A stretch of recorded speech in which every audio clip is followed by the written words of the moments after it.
Okay, you ready? Yeah. Here's our quote. Be with me always. Take any form. Drive me mad. Only do not leave me in the abyss where I cannot find you. Oh God, it is unutterable. I cannot live without my life. I cannot live without my soul. Wow. I put a little welly behind that one this time. I thought it We was heard. appropriate. I thought it was appropriate to do that. Wellies on the moors.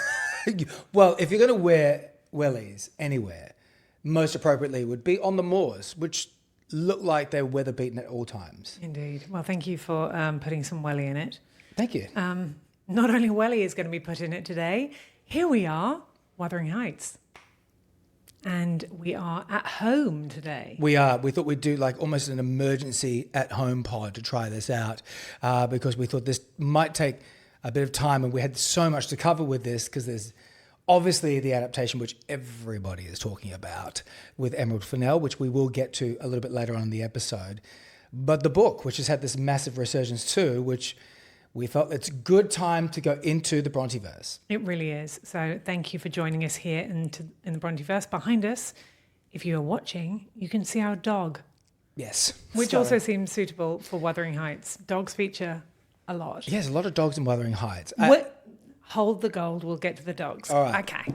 So let me just give you some housekeeping. If you want to get in touch with us or follow us on Instagram, we are into numerical 2, into the Austenverse. Same on TikTok, on Twitter. No one on Twitter. We're on Twitter? Is anyone on Twitter? On YouTube, we are into INTO, the Austenverse. And forgive us for actually not being Austenverse today. There will be a little discussion of Jane Austen today, but not much. So without further ado, Wuthering Heights, DC. Wuthering Heights. So as we all recall, and thank you for listening, and thank you so much for being here with us, but you might recall that last week we did the Wuthering Hits of Kate Bush and Charlie XCX with the fabulous Zan Rowe, which was so much fun. I'm still perplexed as why we don't have one version which doesn't start with that piano. Anyway, one movie that doesn't start with just piano. one movie, one TV show which just starts with the bing dee dee wildy. It was a great episode. We thank so much for Zan for jumping in and doing that. She's such a busy journalist. She does so much. So it was great to have her on board. Absolutely. All right. So we're going to start first, I think, with the book. I think that's the best place to start, right? Of course, a very good place to start. Well, thank you so much. Yeah. The Sound of Music pod coming up very, very shortly too. What do we know about the Brontes? First of all, I want to go before then. You want to go pre-Brontë? Well, I don't want to go pre-Brontë, but I want to go pre-hour diving into this. Okay. So my first question to you is, what was your experience, or what was your thought about what Wuthering Heights was prior to us looking at this, prior to the movie, prior to you reading it? Well, I think I might have mentioned this on the Zan Rowe episode that we did, the mini drop that we did last week, but the only experience I really had was Kate Bush. I had no other experience other than that. So when the hype started to build about Emerald Fennell's adaptation, or response to the book, or whatever you want to call it, I felt that this was a torrid love story set against a rugged backdrop of two people, like Romeo and Juliet, the passion and the love and that sort of scenario. I had no idea that there was a second half of this book and this tale. Literally zero idea. And we're going to get into the spoilers here. But when Kathy dies, just on the halfway mark of this book, maybe even a little bit before, I was like, wait, what? What happens now? And we will discuss what happens in it. But once we got there, I was like, no adaptation really touches on that unless you're looking at the Tom Hardy version, who we love. So not until the Tom Hardy version do they really explore all the other parts of it as well. But I was like, this book is, first of all, darker than I ever anticipated, more of a deeply gothic novel than I even anticipated. I did think this is going to be not a bodice ripper, but like a old school romantic page turner with a few gothic elements on the moors. This is far more of a deep psychological, traumatic, still passionate, but of how that makes you feel is I have mixed feelings on. What about you? That was a long answer. I apologize. How did I feel? I mean, I feel similar. I hadn't read it. I assumed it was a love story. Yeah, very similar. So in your account as like being brought up in England where there would have been more, no pun intended, adaptations of this, you had not seen anything else about Wuthering Heights outside of Kate Bush? I mean, I do remember the musical Heathcliff with Cliff Richard. And I remember the poster of him dressed as Heathcliff. I didn't see it. And do you remember any of the songs? Because often Cliff would do a musical and he would do All I Ask of You and it would chart. Nothing charted? No, not that. We'll put a pin in that. If I'm wrong, I'll look into it for the next week's bonus. And of course I remember Heathcliff, the sort of cat that wasn't Garfield. Okay. He was a dark brooding character. Do we know who was starring alongside Cliff in that? Do you know if there was like a major West End name? They wouldn't have been able to afford that next to Cliff. He put the Cliff in Heathcliff. Heathcliff Richards. I don't know. We'll have to look that up. We will look into that real quickly. We'll touch on that in the mini drop just to wrap things up in the Brontëverse. But we should, of all people, we should be touching on the musical. Absolutely. So no, I didn't know anything about it, apart from the fact that, as with the movie, the current Emerald Fennell one, and with the Larry Olivier one, both the strip lines of them are the greatest love story ever told. See? So that was in my mind, that it was a forbidden love story. Right. So exactly the same sort of thing. Yeah, I felt that it was, I knew that Heathcliff was a bit of a bad one, but that was it. So talk to me about the Brontës. Okay, so obviously the Brontës grew up in Yorkshire, so where this was set, in a village called Haworth. There were 6 kids. There were 2 elder girls who die at school, which leaves the brother, Branwell, and of course the 3 sisters, Charlotte, Emily, and Anne. So already the family's gone through this tragedy. The mother was also passed away as well. And so the father is helping to raise these children, but he's educating them really well. But they have this life where they are creating these worlds for each other. And that's, I think, very important to what Wuthering Heights becomes. So obviously, so they're being brought up by their dad in a parsonage. So he's a parson or a curate or what is he, a vicar? Or I think, yeah, he's parson, yeah. Similar to Jane. Yeah. But yeah, he's allowing them completely free rein to read whatever they want. We'll put a pin in that. That's like letting your kids on the internet back in the day. You know what I mean? You got to be careful what book they pick up. Oh my goodness, you do. And I've got a lot on this. Right, really? Oof. Do they pick up the wrong things? I don't know if it's the wrong thing, but I think you can tell what they were reading. Right, bad stuff. Naughty things, older things. Potentially. Okay. Well, I don't know whether it's right or wrong. I mean, obviously they're seeing a lot of stuff, that they're encountering death and things anyway. But I think that because their life seems so, in some ways, simple in the fact that they are growing up together. I mean, they don't marry. Charlotte marries later on, but Charlotte, Emily, and Anne are living together for the majority of that, well, all of their adult life, Emily and Anne, their entire lives. And so it seems this constant question of how do these 3 women who've had quite a simple upbringing come to write such incredible and extreme novels. And they have these little worlds that they live in. So I believe that Charlotte and Emily have their own little world that they create like this mythology about, almost like a Middle-earthness about it. And then Branwell and, Charlotte and Emily and Branwell and Anne have their own as well. I think it's Branwell and Charlotte and Emily and Anne, I think. But you can still read the poems. So the world that Emily and Anne had is called Gondal, Gondal. And you can read the poetry that Emily wrote about Gondal. Yeah, it's it's extreme. Like they created this entire world. They all start writing. Yeah, they all start writing, and this is the first book that's published by any of the sisters. So this is in 1847. She's the first Brontë to be published.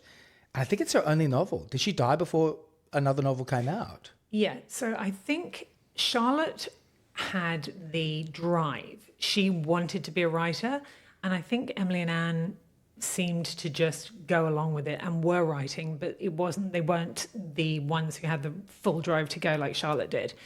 And so Charlotte put together and submitted, I think, 3 books at the same time, so 3 volumes. Charlotte's was called The Professor. Anne's was called Agnes Grey, and Emily's is Wuthering Heights. So she puts forward a volume of each. So you'd have 3 volumes like you would in Austen's time. And she puts those up forward, and Agnes Grey and Wuthering Heights get published, and they reject The Professor, her book. But at this point, Charlotte urges Emily to write the second half of Wuthering Heights. Right. Hence why you've got volume 1 and volume 2, and they seem, in some respects, to be 2 different books. Yes, they do. Or like volume 1 exists as a finite story, a part of the dynasty, and then there's the second part, which again, I didn't know about. And I mean, nowadays, we always get both volumes in one thing. I mean, my copy doesn't even specify. No, mine didn't either. It was just like chapter 15, you know. Yeah. So that went out, those were published, and then Charlotte went back and wrote, I think in like a period of 6 weeks, she wrote Jane Eyre. Man, they're on fire. Incredible. Incredible stuff. Yeah. And have you heard about them walking around their dining table? No, I don't think I have. So their dad would go to bed at 9 o'clock or something. That's a very reasonable hour for a dad to go to bed. I sanction it. I sanction it. And the women would sit downstairs and read to each other, walk around their dining table and read to each other what they'd written. So you've got them just discussing and reading these incredible works. Can you imagine, like, at some point during, like, they're writing these stories around the same dining table pretty much at the same time. And it's like a Brontë writer's room. It's exactly what it is. Yeah, so they can like bounce ideas off each other, and who knows if they were like saying, "Oh, don't do that. Make Heathcliff more mean." No, but they definitely were. So there's a second edition, and Charlotte starts taking a bit of license. And on the second publishing of Wuthering Heights, she thinks, I think you've gone too far with the way that Joseph is written and the way that he speaks. So she wants to smooth it out because she thinks that Southern people won't understand what he's saying. We'll get to that. And I think we read what actually Emily wrote. But definitely they were trying to make differences and changes. Yeah, Joseph is really trying. It's like reading Trainspotting for the first time. When Joseph comes on the page, I do recall having to really sit there and go, oh, wait, and almost having to mouth what he was saying out to myself. And even then, I don't think I got it all. Is he really, that's the northerner, so to speak, right? Yeah, so Joseph is the Wuthering Heights, like he works there. I don't know what he is, like a houseman type, who knows. What's he called in Blackadder? He's Baldric. He's Baldric, yeah. And in the movie, he's played by a young chap, and he's not at all as he is in the book, where he's elderly and pious and just so cantankerous and grumpy and hates everybody. But yeah, see, he's written phonetically in a really broad Yorkshire dialect. Which is extraordinary at that time to think, I'm going to write this phonetically so you can read it like this. I think that for Emily to do that is such an amazing turn of events for this book. You don't see it coming. Yeah, it's a really daring thing to do because also we don't know it. We don't. It's hard. I mean, I try my best to do it, and it happens all the time now. Of course, you read even books like The Secret Garden. They were all talk like that, and it's written phonetically like that. But yeah, this was a big thing for her to do. All right, so let's talk about what actually happens in the book of Wuthering Heights. Okay. I know, it's a lot. And I could be re-triggered here. Okay. It's really complicated because this is a bunch of people all with the same name in two houses over a big span of years. But in its most basic sense, you have two houses that are not very far from each other, I presume a couple of miles. Yep. Wuthering Heights and Thrushcross Grange. And I'll go chronologically. Mm-hmm. The Earnshaws live up here. The Earnshaws have two kids, Kathy and Hindley. And Mr. Earnshaw decides one day to go to Liverpool and comes back with another child. And this child is called Heathcliff. That's his name. No surname, no first name. He's just Heathcliff. And Heathcliff is brought up as Earnshaw's third child. And then over the years, Heathcliff and Kathy grow up together, and they are two souls joined together. They are in love, I suppose. They're inseparable. They run wild together. They seem like they know each other so well. They are just combined. Yeah. And Hindley hates Heathcliff. Hindley hates Heathcliff. Hates him. And then in the other house, Thrushcross Grange. God, that's so hard to say. I think we should actually write to Emily and say, this is really tough. Yeah. I'm not even going to attempt it. Thrushcross Grange. Man, that's a warm-up. It is. So into TCG, the Lintons move. They're a family, Edgar and Isabella, and they are of similar age to Heathcliff and Kathy. And one day they spy on them, and Kathy gets bitten by their dog and then spends 5 to 6 weeks convalescing at their house. At this point, during all that period, she is lavished with attention and riches. And it's a much nicer place than Wuthering. Absolutely. And so at this point, she becomes much more gentrified, and Heathcliff becomes very jealous. They're about 16, 17 at this point.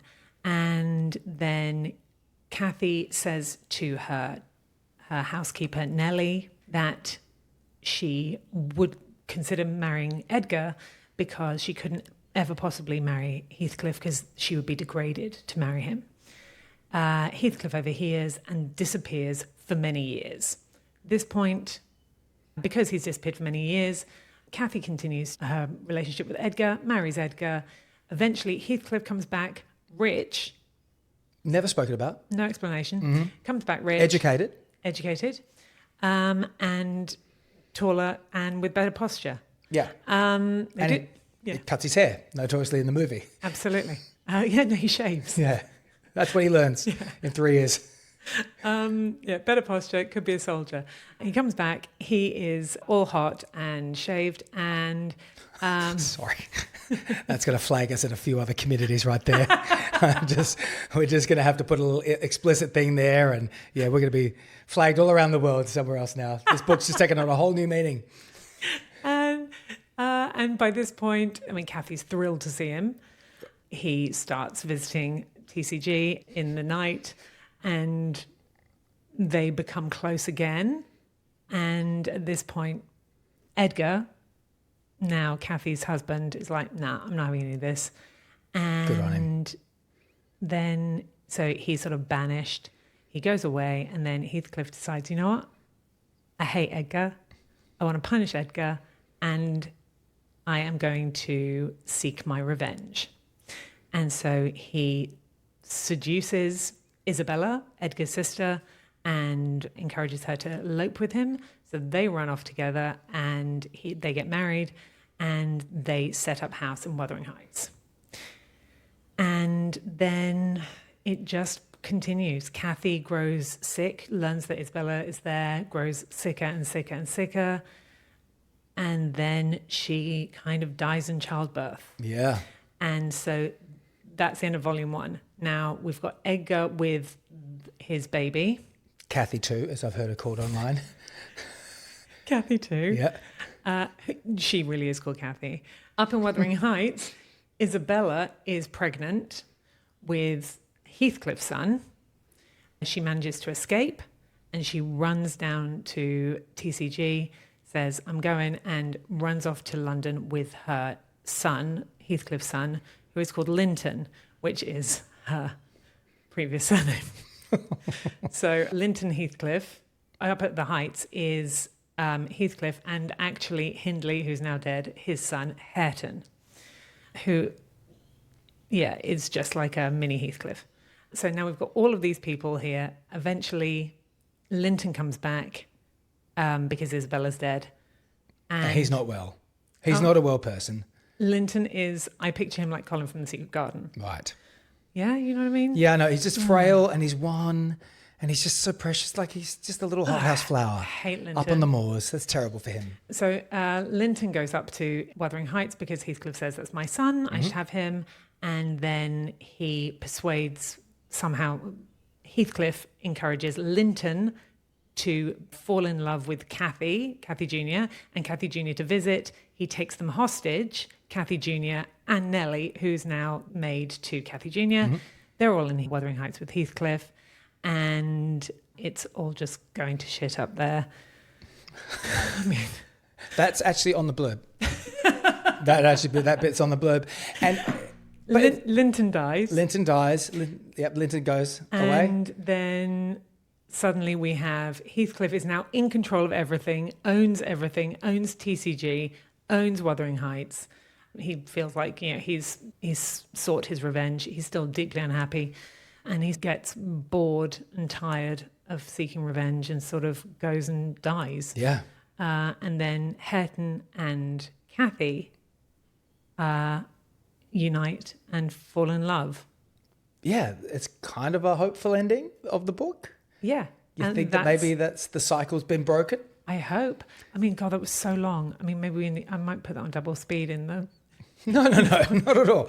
And the whole thing is just about revenge, this darkness of someone who's been wronged, who's been othered since he was a child. God knows what happened to Heathcliff before he gets picked up by Earnshaw and gets taken to, Wuthering Heights. But you're talking about someone who's deeply traumatized and has this like burning anger within him and just exacts revenge over several generations. And then once he's done, he's like, yeah, I'm good to go. Yeah. It's just bleak. Yes. And so I think the trickiness of when we're going back to how we initially thought and how culturally Wuthering Heights is presented to us. So absolutely things generally, or the adaptations generally finish at the end of volume 1. So at the end of Cathy Senior.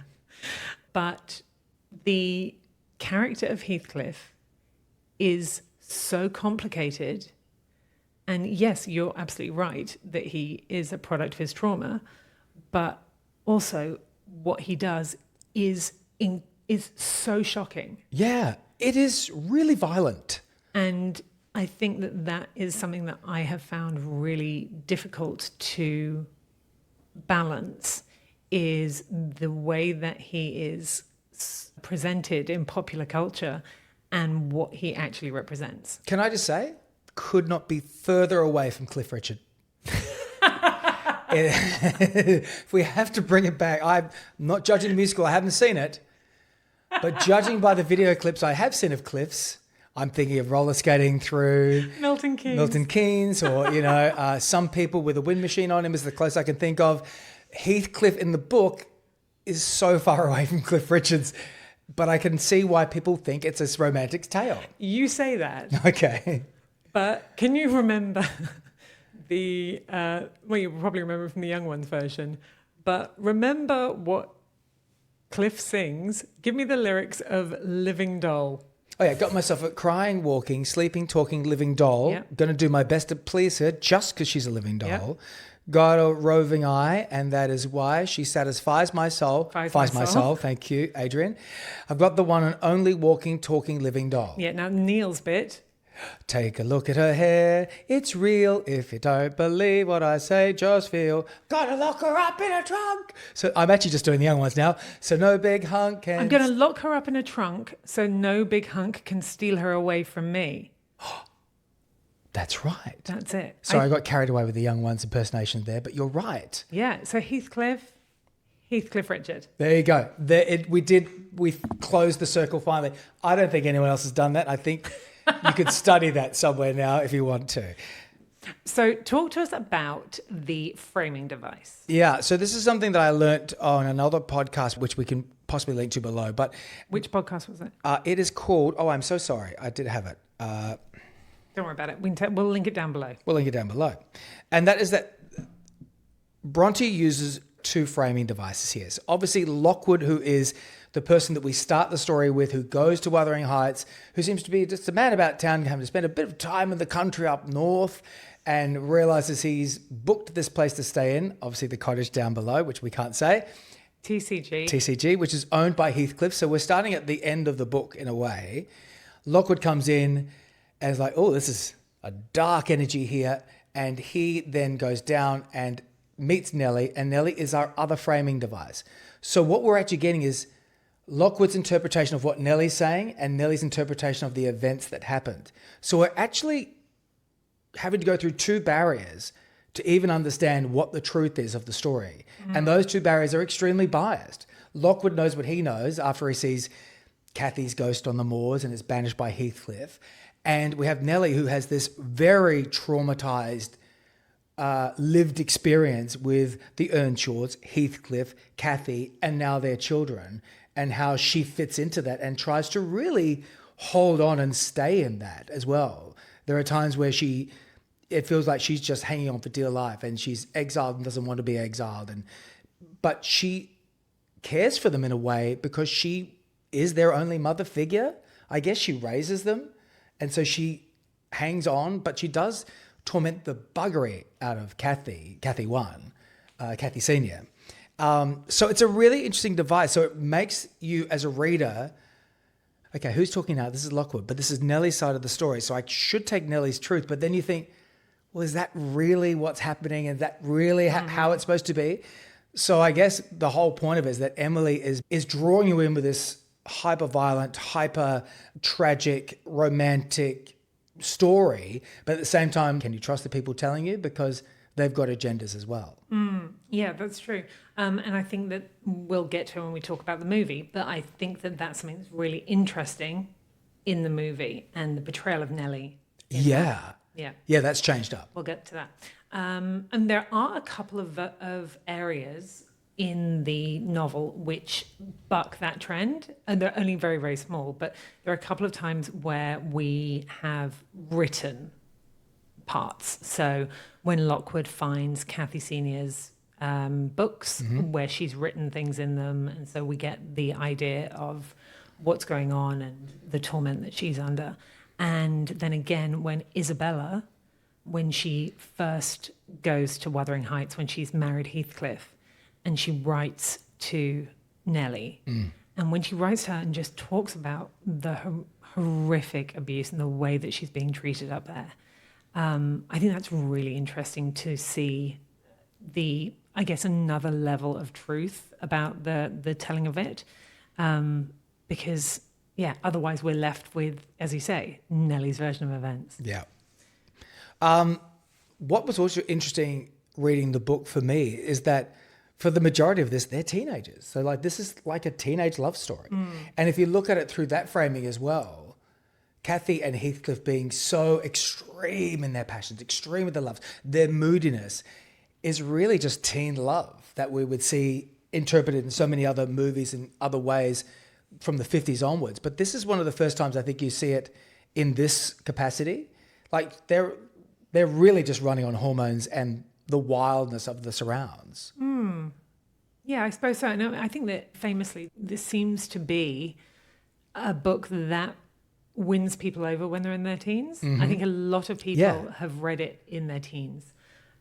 Emerald Fennell talks about the fact that she first read it when she was a teenager. And I can understand why it would have a resonance with teenagers. But equally... Yeah, it feels dangerous. Do you know what I mean? He's the bad boy. And if you're not reading too much into it, especially the second half, there is a sort of like this like unbridled, passionate romance that they can't get away from each other. And that feels exciting compared to the other options that Cathy is presented with. Yeah. Because she's wild too. Yes, we're often presented this in art, which is, which one are you going to choose? Two princes kneel before you. That's what I said now. Which should you go for? Should you be going for the safe option, or should you be going for the more dangerous one? That's right. Yeah, it makes the reader really sit back and challenge themselves about where they would go, because it's not going to work going the other way with Cathy. But also she is implicit in the sort of the torment of Heathcliff too. Yeah, also I want to just frame this with the fact that she too is awful. Yeah, she's not a pleasant person to hang with. Just such constantly dislikable, weird behaviour. To the point where before she has the full breakdown, when she's obviously with child and that she's starting to starve herself and she's starting to withdraw, it felt like a mental health issue. There's this something, I know we don't like to add diagnoses onto our characters, but we always do. But we always do. And this did read for me like that. This reads to me like Heathcliff's clearly living with trauma, as we've established. We don't know where that's from, but it's exacerbated by Hindley and his upbringing, and maybe to certain parts Cathy as well. But Cathy's coming in with some deeply huge mood swings. Is she bipolar? Is she experiencing other things as well? Depression? Or she's an extremist in her emotions in this book. Yeah, and things like when I'm going to go back to the dogs now. Scully, cover your ears. She's good. She's fine. The way that they treat animals in this, mate. Cathy pinching the dog's nose. Yeah. I mean, it's horrific. But at points, Heathcliff hangs Isabella's dog. That was horrifying. Yeah. Isabella's dog being hung and us suspecting that it's going to be Heathcliff and then him just bowled out admitting it. Yeah. So Nellie finds Isabella's dog hanging in a tree. And basically saves its life. Yeah. But just barely. Yeah. And Heathcliff says, I've got it here. And Heathcliff said, the first thing she saw me do on coming out of the Grange was to hang up her little dog. And when she pleaded for it, the first word I uttered was, I wish that I had the hanging of every being belonging to her except one. Possibly she took exception for herself, but no brutality disgusted her. I mean, just those sort of things, and Cathy pinching her dog's nose, and it's just awful. I mean, Heathcliff is a monster in this film. He's constantly being called the devil, there's an othering of that too, and we can get into that soon with the movie and the casting and the controversies around it. But the fact that he is this awful person, he's described constantly by Nellie / Lockwood as this almost inhuman, brought up from the spirits to haunt everybody on land. Yeah, but with Lockwood, he's actually quite charming to Lockwood by comparison. I mean, he's a bit gruff at points, but then he does weird things where he's okay. But but then he does things where he's quite okay. But there's that bit in volume 2 where he's just beating Cathy Jr. around the head. Oh my God, that was so full on. It's horrific. It's horrific. And this is a man who's presented to us as the greatest love of all time. What is going on? Yeah, I know. What has happened in the century since this book has come through pop culture that we've diluted it like it's the greatest love story ever told in many versions. It's quite interesting. I guess that's why I just keep going back to like how harrowing I found the read at times. Yeah, very much so. It's horrific. It's also brilliant. Yeah, that's the thing. It's extraordinary. Brilliant. I completely agree with you about it just continually pulling you back in. And I'm so eager to hear more information about it.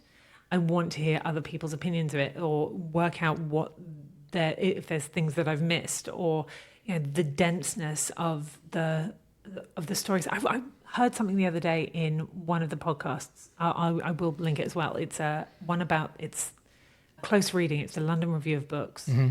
It's so good.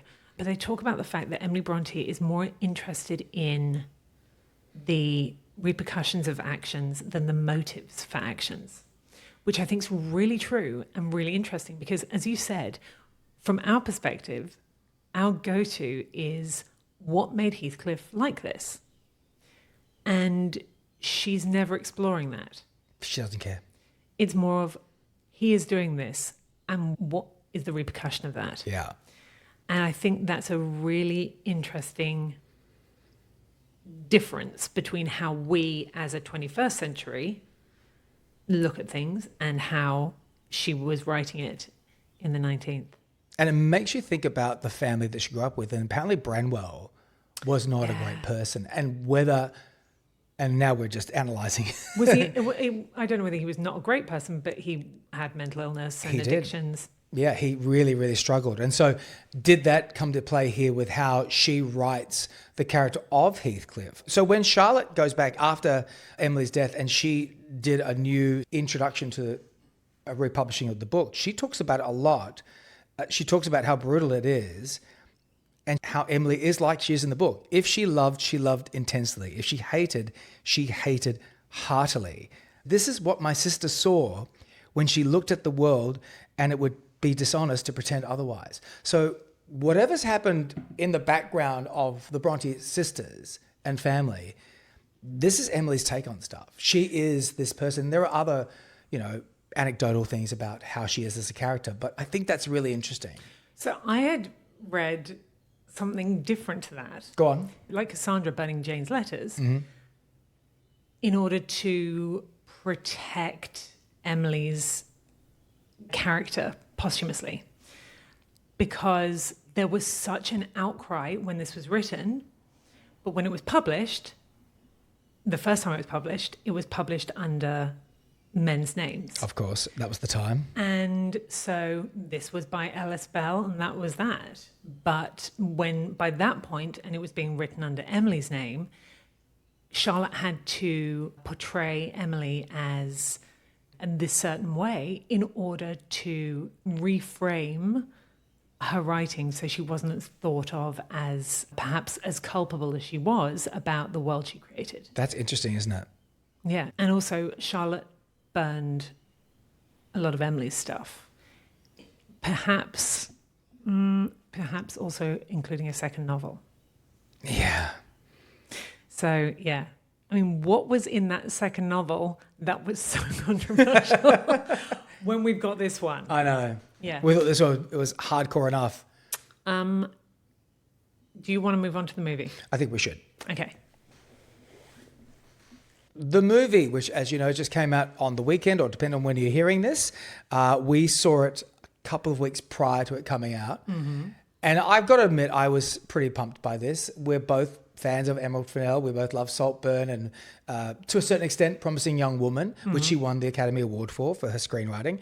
And I loved the visual style and what she does with movies. I think she's a really interesting filmmaker, and she is a unique voice in how she tells tales. I think she's also funny, which is what I was a bit at odds with this. I didn't know how you would make this, or maybe she wouldn't, and whether we would lose some of that, because she's generally incredibly funny to me. So quickly, when the hype started about this movie about 3 or 4 months ago, do you remember the articles that there was, people had gone to the screening and Yes. they'd seen a hanging at the screening, and that something had happened in the hanging, and people were mortified and they ran to wherever they run to. Yeah, these were test audiences. Test audiences, like, you can possibly do this. So I thought, well, whatever that is, we're probably not going to see that.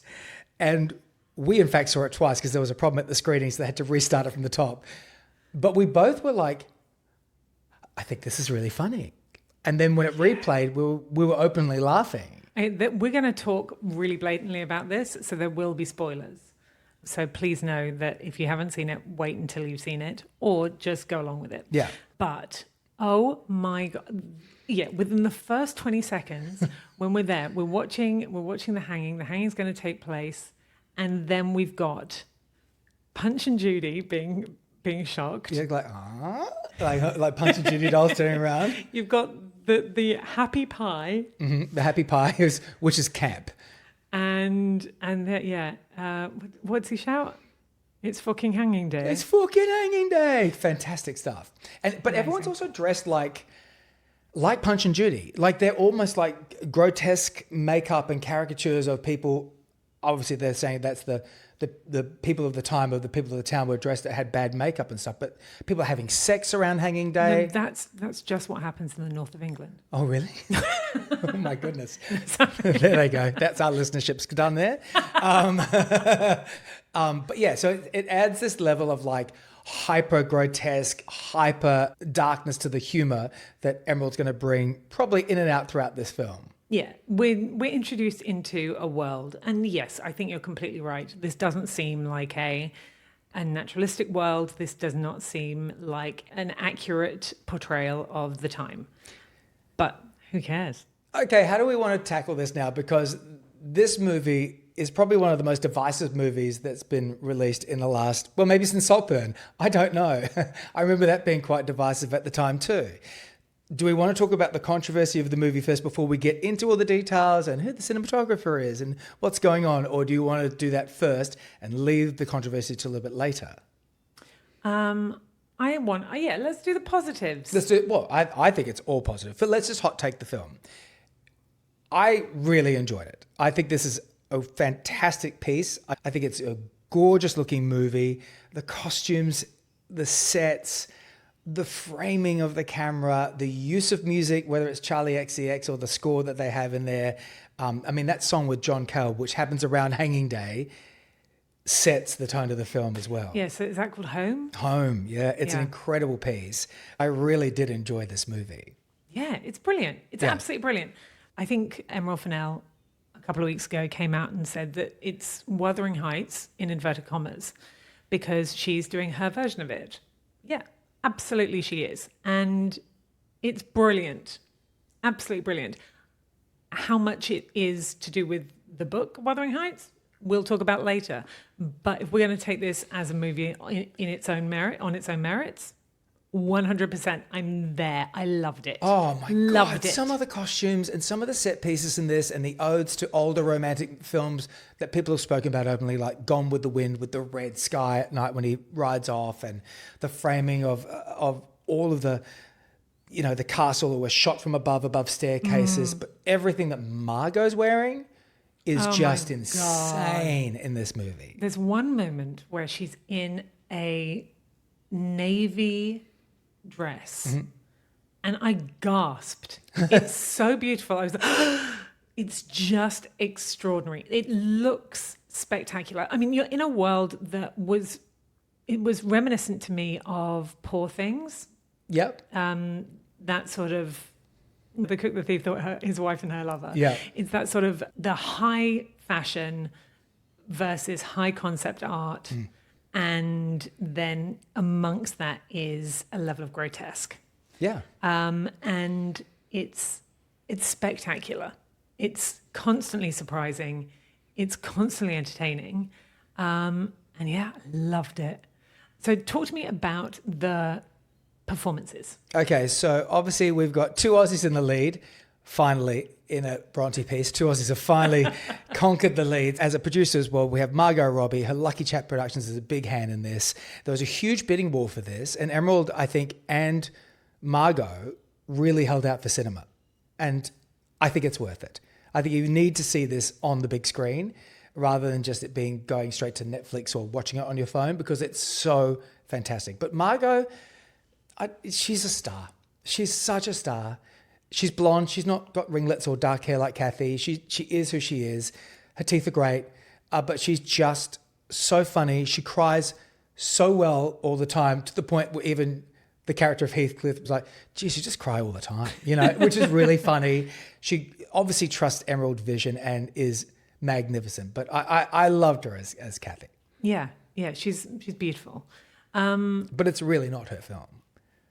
Whose film is it, David? Is it The Pie? Listen, Pie does need a sequel. I am going to make a pie. I'm going to make that pie this Hanging weekend. Day Pie. I'm going to make Hanging Day Pie, and I'm going to put it on our Instagram. Can't wait to feed the kids that. A la mode. Hanging Day a la mode. I think it really is Jacob Elordi's film. I know that he's had this ascension, and of course he's Oscar nominated this year for Frankenstein. He's had all the movement up into this, becoming a pop culture sensation. Euphoria, his turn on Saturday Night Live. Saltburn, and now this. This just puts him into the stratosphere. There is no one that could be more handsome than Jacob Elordi in this movie. It's over. Guys, we're done. He's shut the door on us all. The big giant shut the door and left us mere mortals here behind the door because he's exquisite in this movie. Yeah, he really is. He really is. He's extraordinary.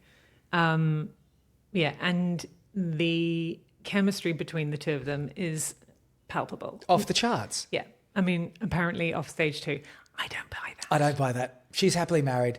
She's a producer. She's done a baby. No, I don't buy that. Yeah, that feels like an outrage machine that we're being fed so that people will talk about the fact that they don't like the fact that they're talking about this. Yeah, I agree. Can we talk about Martin Clunes? So Martin Clunes, I mean, were you aware of Martin Clunes? I know his face. I remember when he... It's a face. Yeah, it's a great face. And but I guess I knew him from some old school TV British thing, but I don't remember what it is. Yeah, this TV show called Men Behaving Badly, which was like a sitcom in the 90s in England. But was he in anything before that? Am I thinking of somebody else? Or is that what his establishing big break was? I mean, he was in lots of things before then. Yeah, maybe. But Men Behaving Badly, it was so big. Right. It was massive. Yeah, he does. I mean, I'm sure our listeners will be familiar with him in, what's that TV show that he does? It's a big Doc one. Martin. That's who it is. It's Doc. I knew it was something that he was in some sort of procedural sort of thing. He's wonderful in this. Yeah, he's really grotesque really and wonderful. really good. And it's a really weird choice because what he's doing, so he plays Margot Robbie's dad, Kathy's dad, Earnshaw, but it's combined with Hindley to a certain extent. So he sort of takes on that role, living in the house and blah, blah, blah. And so it's that sort of composite. He's sort of fulfilling those and it makes him a slightly different character, but I think he does it really, really well. That sort of composition of characters is something that I think she's done really well in this, but also reinterpreting characters. So Nellie is kind of different. So it's Hong Chow is in the movie, who is just, what a superstar. But what else has she been in? I'm pretty sure if you Google her, she was in the Ralph Fiennes film, The Menu, I want to say. It was a big breakthrough for her. Oh, she was in The Whale. She was in The Whale. She was nominated for an Oscar in The Whale. That one with Brendan. Not Wait. Fraser. Brendan Fraser. Brendan Fraser. Yeah, we nailed it. Yeah, the This one is with not a Brendan movie Fraser. podcast, guys. Just reminding you. Yes. Super. Good for her. She's terrific, but it is a different take on the character altogether. She's almost like a mentor. She doesn't really help Kathy much at all, except for reading and throwing barbs at her. Well, yeah, she's a companion. Yeah. And she says that several times. Yeah. But in the book, Nellie and Kathy are the same age, even though Nellie sort of becomes a pseudo nanny to her. But in the adaptations, generally, in everything that I've watched, Nellie is like significantly older, like a mother's age gap between her and Kathy. I felt that Hong Chow is the same sort of age as Margot Robbie. Yeah. It makes it very effective. Well, she is the same sort of age as Margot Robbie. I mean, maybe 5-year gap or anything. But when they're kids, they seem similar in age. Yeah. So we presume, because we see them as children and then they grow up. And they're similar age when they're both children. So that to me is interesting, particularly because, it's age doesn't really matter. And I know it's been a big thing with regards to the casting because, Margot is supposed to be the same age as... Which they do address in the script, but they said, before you become too much into spinster age, you need to settle down and get married. I think that's something that Martin Clunes, that tweaked my ear. I was like, oh, you put it in the script that she's older than she's supposed to be and she should get settled soon. Yeah, but also when Heathcliff arrives and it's Owen, what's his name? Owen Cooper? Owen Cooper from Adolescence. Who's wonderful. Oh my God, he's gorgeous. He's so great. By the way, so is the girl who plays Kathy. I don't know her name, but she's wonderful. She is a superstar. Those scenes together at the beginning, what a moment for the movie. Oh, I could cry. Oh no. Everyone drink. God. She's going to cry. It's so beautiful. Oh my goodness. The grabbing of the ankle. The grabbing of the ankle. Yeah. Oh, it's so beautiful. And he's so wonderful. He's obviously younger than he was in adolescence, so it must have been done before. Look at me, I'm so clever. I know how time works. But Heathcliff's older than, little Heathcliff is older than little Cathy. So the assumption would be that big Heathcliff is older than big Cathy, which he definitely isn't. Because it also implies that big Heathcliff is the same age as Nellie, which again he very much isn't. No. So time doesn't really make any difference. No, and there's a lot Up of on things. the Heights, time doesn't. And the Heights, the time and perhaps books don't really matter all the time because this is someone's interpretation. Absolutely. What did we also have in the cast? We have Shazad Latif as Edgar and Alison Oliver, who was Isabella. Who Alison Oliver was very, very funny in this movie. Yeah. She almost stole a lot of the scenes she was in, quite a lot. Yeah, Isabella is, for me, the biggest departure of any of the characters. And the way that she is, the way she's portrayed and also her trajectory is very, very different. Yeah. Do we want to talk to that now? Yeah, sure. Okay, so as you will recall from when I just retold the entire plot of Wuthering Heights, which took 15 years, Isabella is willingly marries Heathcliff and runs away with him and then goes to live on Wuthering Heights and is desperately sad and is abused and has her dog hanging from a tree. However, in this version, again, Heathcliff is very, very open about the fact that he does not love Isabella, but he's willing to marry her to punish everybody. And so she goes up to Wuthering Heights and she is very much in control despite being the dom in their sub-dom relationship, which is, I mean, it's funny and it's erotic and it's also shocking. But When she's the dog? when she's the dog. When she's the dog is a little bit shocking, but also what Emerald does really well is that at first you're like shocked by it, but she's wonderful at, sometimes she'll tell a joke and just lets the joke land. And sometimes she's the thing that I love, that where you just let the joke sit and sit and sit until you're uncomfortable and it becomes funny again. Yeah. And I think that's what that scene encapsulates, that with what Emerald's direction is. Absolutely. But then Isabella's given the opportunity to leave and chooses not to. That's right. Because this is what she wants.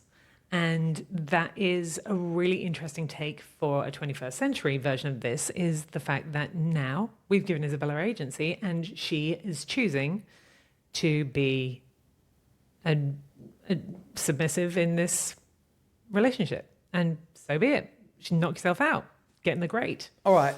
I wasn't going to do this now. I was going to do it later on, but I wanted to play a game with you that I flagged it with you last night. And this may go nowhere. I just want to see how it goes if I breach. Because we don't usually... Hang on a second. We were just talking about a sub-dom relationship in it. Exactly. I'd like to play a game with you. Yeah, well, that wasn't what spurred it on, but it was the fact that you brought up the sort of the sexual activity between those two characters. But what are you planning? Well, no, what I wanted to ask was, because we don't usually have any movies, maybe a little bit of Fire Island or any adaptations that have overt sexual scenes or sexual activity in them for this podcast. It's just not something that happens. I didn't see it in the Muppets. I haven't really seen it in an Austen either. So, how sexy is this movie? On a scale of... On a scale of not very much at all to we'll be back right after this. Okay. So I reckon it's we'll be back right up to this level. Mm-hmm. But I was surprised at how there's no nudity. No, there's not. Which, in comparison to Saltburn... Where there's almost too much. Never too much. But yes, you really can have too much. Sorry. Yeah. So I was surprised by the fact that it's very much fully clothed. And that in many ways makes it, to my tastes, almost sexier because it is clothed. Yeah, it makes it more erotic and the imaginations are running wild. Well, I mean, imagination's running wild. Speak for yourself. But I mean, of the characters. Well, yeah, but it's also, it just feels as though it is the stuff you're not seeing. Yeah. And the moments where Kathy is spying on Joseph, who's now a virile young man, and Zilla, who is the housemaid, and she's spying on them, also BDSM, in the stable. And then suddenly Heathcliff puts his hands over her eyes and her mouth. And so that in itself, that, I guess, the deprivation of senses and things like that becomes really erotic within the world. I would say that for the most part, I'd say you probably see half of the erotic content in the trailer. Yes, because there's a lot of yearning, a lot of looks, a lot of kneading of bread and yolk, which comes up a bit. Yeah, and there is... Sitting on eggs. Yeah, there's a couple of like sexual acts that we won't get into that are quite graphic in this movie as well, but never in a way that you feel like it's... But you don't see them. You don't see them. You don't really see them, but you're not really taken out of the movie for it. You're not really yearning for more, but it's so tastefully done. And I also felt that Margot really owns her own agency in it as well. I mean, it never feels like there's an imbalance between Heathcliff and Kathy. It does feel like there's this meeting of souls, especially in a sexual way. At all points, and it feels as though this is a choice. So at all points, I feel as though the women in this movie have consent. They've consented to everything that happens in this film. Do I mean that? Pretty much. Pretty much, I think. Yeah, I think so. Yeah, I just found out interesting. When you brought it up, I was like, okay, we can actually talk about this. None of it is in this book. No, We've looked. It's definitely not there. David's checked twice. It's not an instruction manual. I don't know how they did it in the movie. It's CGI, I suppose. I was like, oh, this is much hotter than I thought it was going to be. Yeah, and also there's none of the violence. No. There is, I mean, at one point he breaks a chair, but that's in order to use it for firewood. I mean, the violence that appears in the book is not in the film. No, there's threats of violence. Yeah. And that's what repels her at the end. And of course, you have got the hanging at the beginning. But I felt that the issue that I had with Promising Young Woman is that I didn't like the amount of violence towards women that was shown. Right. And not that I was shying away from the themes or the important conversation that it leads to, but it's how much we as an audience are required to see things. And similar to this, I felt like it is a sexual film, a very sexy film. I don't like really saying sexy. It sounds a bit embarrassing, but it's a bit sexy. But yeah, it's a hot film, and yet we are not, it doesn't feel at all exploitative. No, not at all. However, some would say that it is exploiting the text, and that's what we should really touch on now. So the divisive nature of this film, which we started this podcast talking about, is that there is such an online quotient about the casting of this movie, and I'm not going to go see it because this is not the book that I remember. No one would have worn a white wedding dress. Yeah, what are these costumes? No, this is wrong. We have to talk about it. It's not something I particularly want to talk about on the podcast, but we have to. I saw it on the BBC. They're talking about the film casting director, and that is someone called Carmel Cochran. It's a great cast, by the way, Carmel. And she is not fazed, or they are not fazed by the negativity. There was one Instagram comment that said, the casting director should be shot, she said last April. You're a casting director. Imagine getting that feedback on your Instagram. They continue on, but you don't really need to be accurate. It's a book that is not based on real life. It's all art. And I think that's where Emerald's coming at this from. And I think that helps the conversation about your reading of the book and what Emerald wants to put on screen, which is Emerald's choice. And I don't know if I would want to see the Wuthering Heights that's in the book truncated to put on the screen. Maybe a dark TV series you could do, but it's a different experience, and it's not one that's going to make close to, I think this movie is going to make close to $100 million easily. Okay. And you have to think about budgets. There's a lot of things you just said. Okay, so let's separate it out. One, so I think it's important for you to say that the main issue is the fact that Jacob Elordi is white. He's a white Australian man, and in the book, Heathcliff is consistently described as dark, a gypsy, in inverted commas, that's the term that's used.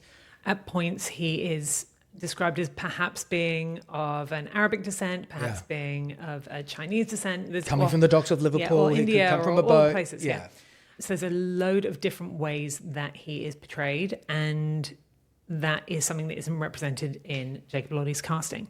Now, it's important for you to also say that Carmel Cochran is a woman of colour herself, and that also there are a number of people of colour in the movie. That's right. Like Hong Chau and Shazad, who are obviously in the book. We don't know that Nellie is white, but the assumption would be that she is. Edgar definitely is white in the book and is played by a man of Middle Eastern descent. So, I mean, there's no shying away from the fact that Emerald has established a cast of people who are racially diverse, but she has chosen to have a white Heathcliff. And it's a tricky one because I can understand why people would want more fidelity to the book. I understand that it's important to them, and I understand that there are ways in which the storyline requires Heathcliff to be othered. Yeah. So, for example, when we were talking earlier on about how Kathy says that if she married Heathcliff, she would be degraded. Yeah. That's her word, degraded. And I suppose that if she were marrying a non-white man, that is an exploration of what she considers to be degradation. Yep. So, and though he can come back many years later, after she's married blonde, blue-eyed Edgar, and he can be rich, he's still a man of colour. So regardless what he does, that is something that is always going to be inherent in his being. So I suppose that is an area of the book that isn't explored if you have a white Heathcliff. However, if you were to expand the storyline, not Emerald Fennell's telling, because as we just mentioned, it's succinct and it doesn't explore a lot of the things that the book does. Yeah. If you were to portray Heathcliff as he is in the novel, if that was a man of colour, I think that that would be a really regressive step if he were required to do the things that he does in the book. I think that for him as to be the only non-white character, if it was the most traditional version of this, if he were a non-white character, did the stuff that he did in the book, it would look horrific. And I'm glad that we don't see that. All right. I think that's a really good answer. I don't know if I can improve on that at all. I think that your take on it is really good. This is someone's vision. And what I appreciate about what Emerald's doing here in every one of her films, we wouldn't be necessarily criticizing someone like this if they were a man and a male director. You don't see many people like, and listen, I'm in the nerdosphere. It's very rare that they jump on board unless it's a Star Wars film that they go, well, this Dune isn't my Dune. You know, they don't see people going like, well, I think you'll find that this sandworm doesn't look like that, you know? And I think that there's a cause of like... People lost their shit when they had black hobbits. Maybe it's when it's that way around that people don't like it. Yeah, maybe. Yeah, it's hard, isn't it? So maybe we should just be glad that the conversation is people demanding more people of colour in lead roles. Yes, I agree. I mean, ultimately... yeah, it is what it is. It is what it is, and we can only review what we're getting. The sales of this book have gone up, on last count, 469% in the UK alone. Wow. 460 in January this year, 10,670 copies were sold compared to January 2025, which was only 1,800.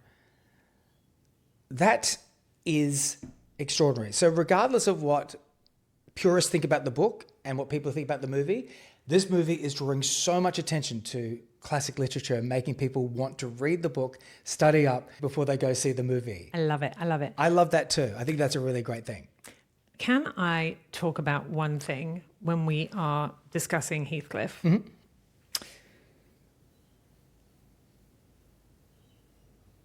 When I read that, so when Earnshaw comes in with this boy that he's got from Liverpool, Earnshaw, who's never really portrayed as a charitable man or anything like that. Nope. But he just comes in with this boy. I think I know where you're going, but yep. What did you think? I don't think he just found him on the docks. I think it was obviously. Well, I think what you're alluding to is this Earnshaw's son? 100%. Yeah. Absolutely. So for me, from the Why wouldn't he just walk past this boy? There's millions of beggar boys or girls on the streets of Liverpool at the time, I'm assuming. Not millions, Right. but you know what I mean. Yeah, absolutely. 100%. I read this and read the entire book assuming that Heathcliff was the bastard son of Earnshaw, and which explains why Earnshaw has such favoritism towards him and loves him so dearly. It explains the anger that Hindley has towards him. Hindley from Adelaide. And then of course it makes it slightly more uncomfortable that Cathy is in love with her half-brother. Mm-hmm. Yeah. But this brings me on to the Byronic hero. Go on. Okay, so remember how we were talking about the fact that Emily and Charlotte were allowed to read whatever they wanted? Yes, and by the way, I just want to advise people at home that I was told, I was requested to please go listen to the Rest is History episodes about Byron, because I didn't know, once again, as you all know, I know nothing. So it was like, please go and listen to the Byron stuff. I want to talk about Byron in this. I'm like, sure, Byron seems like a cool cat. And then I listened to the Rest is History podcast on it, and I was like, wow. Okay, so let's talk about the See, I want to go Lee Majors, the Byronic hero. He wasn't bionic. So Lord Byron, arguably the first ever celebrity and a massive poet and hugely famous in the 19th century. And he was controversial, to say the least. Yeah. The Brontës loved Byron. Right. They were Byron stans. Yeah, he was their Harry Styles. 100%. Yeah.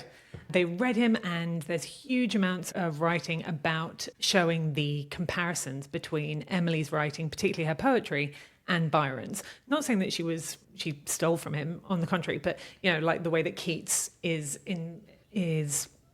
influenced by Shakespeare, Emily Brontë is inspired by Byron.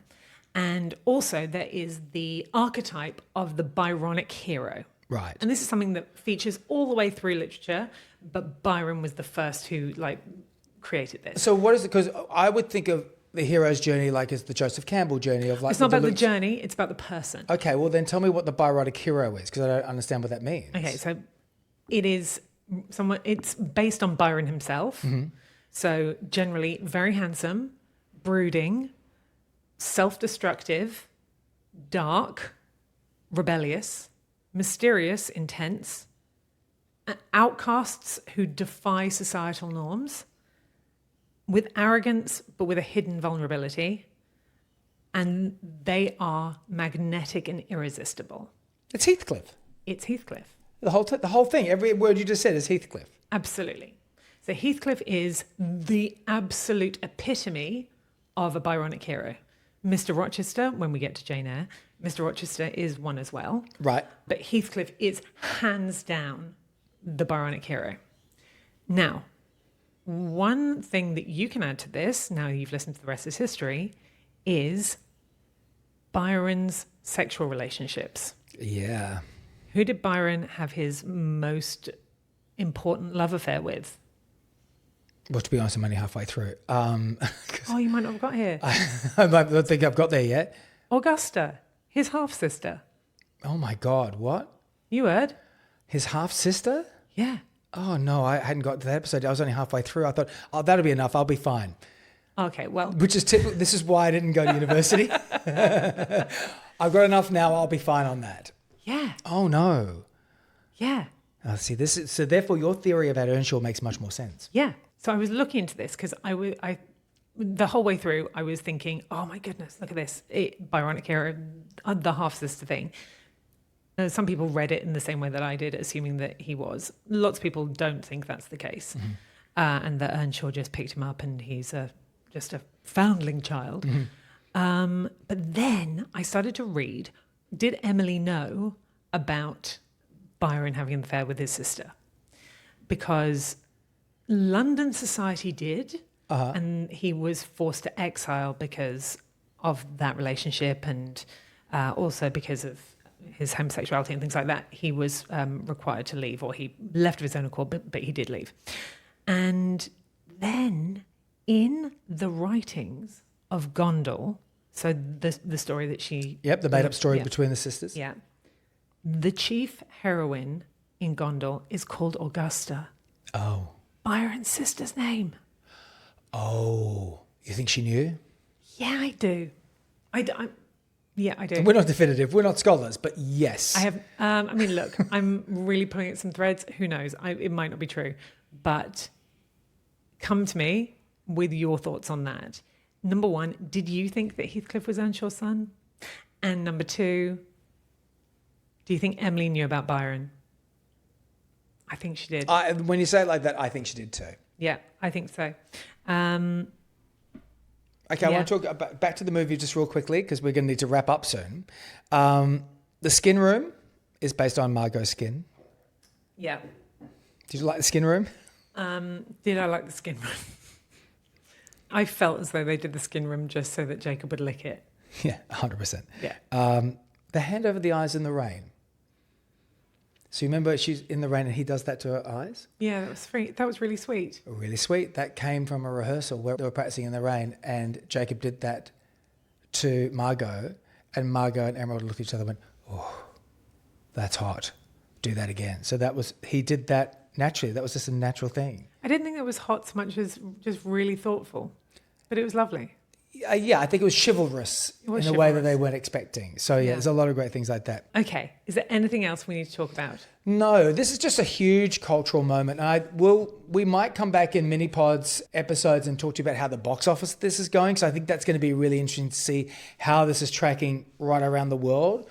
Like I said, I think this is projected to do 40 million in the first weekend in the US alone. That's a big number for a romance in the cinemas. That's huge. That could push it above 100 million just with word of mouth after that. And book sales, again, will go up as well. So we won't come back to the Brontëverse for a while, but we might just touch on how this is going. Yeah, and I mean, ultimately, my thanks goes to Emerald Fennell and Margot Robbie for making this movie, because it meant that we read the book. Yeah. And that we forced ourselves to have an opinion. And if 10,000 people are reading Wuthering Heights and buying the book because of the movie, then so be it. I'm thrilled that they are. I'm so glad that this is the conversation that we are having today, and that we are discussing the yearning between Cathy and Heathcliff. And that, to me, is a wonderful opportunity, similar to Jane last year and the celebrations around Jane's birth.